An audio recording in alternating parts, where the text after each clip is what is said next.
Assalamualaikum warahmatullahi wabarakatuh. Sebelumnya perkenalkan nama saya Muhammad Rifki Ardebili. Di sini saya akan menjelaskan tentang backtracking untuk mengganti pertemuan absensi saya di minggu 10.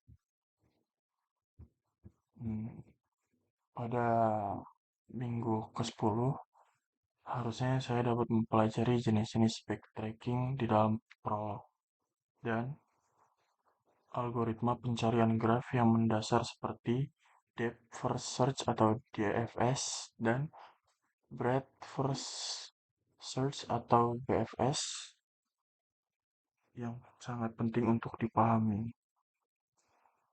Lalu kita langsung masuk saja ke penjelasan apa itu backtracking. Backtracking adalah prosedur di mana prolog mencari nilai kebenaran dari berbagai predikat dengan memeriksa apakah mereka benar atau tidak. Ketika tujuan ditemukan, maka pencarian akan berhenti. Misalnya, A hingga G adalah beberapa aturan dan fakta. Kita mulai dari A dan ingin mencapai G. Jalur yang benar adalah ACG. Tetapi, pada awalnya, pencarian akan berjalan dari A ke B, lalu B ke D.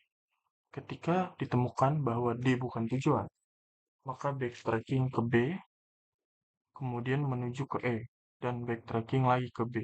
Karena tidak ada anak lainnya dari B, lalu backtracking ke A.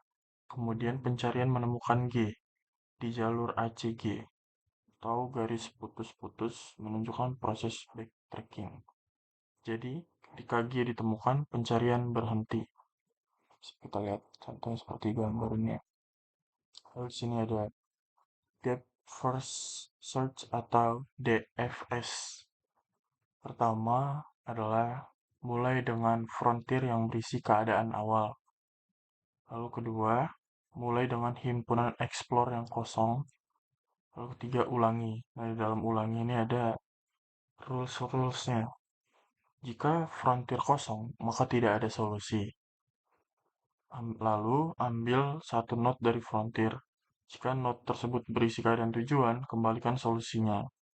Lalu, tambahkan node ke himpunan explore. Lalu, kembangkan node atau tambah node-node hasil ke frontier jika mereka belum ada di frontier atau himpunan. Contoh kodenya bisa kita lihat di sini untuk DFS. Nanti sudah. Nah, langsung saja kita bahas kodenya. Ini sudah saya buat kopas sih dari kakaknya.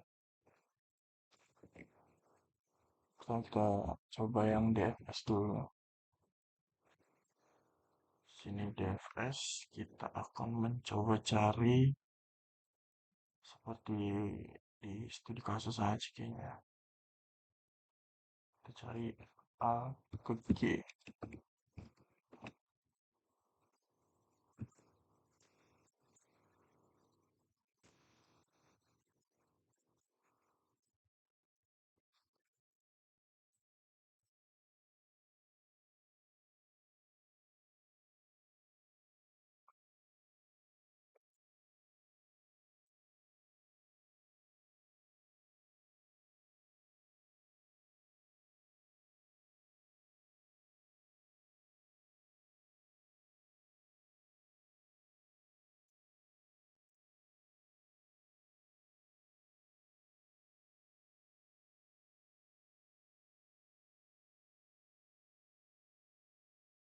Berhasil ya.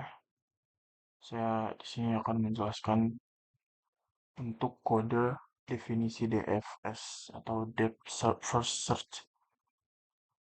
Pertama, kita pastikan bahwa kita sudah mendefinisikan fakta-fakta. Di sini faktanya adalah age dan aturan DFS dalam file prolog Anda. Lalu, ketika kita sudah menyiapkan fakta-fakta dan rulesnya, lalu kita masuk ke fungsinya. Fungsi Pertama, untuk memulai DFS adalah yang bagian sini ya, itulah fungsinya. Lalu start adalah untuk not awal yang ingin kalian pilih. Jadi misal dari A itu ke G, dan N adalah not tujuan, dan path adalah jalur yang ditemukan. Memanggil DFS, pertama dia memanggil DFS rekursif untuk dengan not awal, not tujuan, daftar visit yang dimulai dari not awal dan variabel untuk ke jalur akhir. Lalu kemudian DFS rekursif ini adalah basis rekursif, di mana jika node saat ini adalah node N, membalik daftar visited untuk mendapatkan jalur yang benar atau path. Sini ada langkah rekursif yang kedua, dia mencari node tetangga dulu atau next dari node ya saat ini atau current. Lalu memeriksa apakah next tersebut belum dikunjungi oleh member dan lain-lain. Dia melakukan panggilan rekursif dengan tetangga sebagai node saat ini dan menambahkan tetangga ke daftar visit. Oke, saya jelaskan untuk di sini. Kalau kita ke BFS-nya,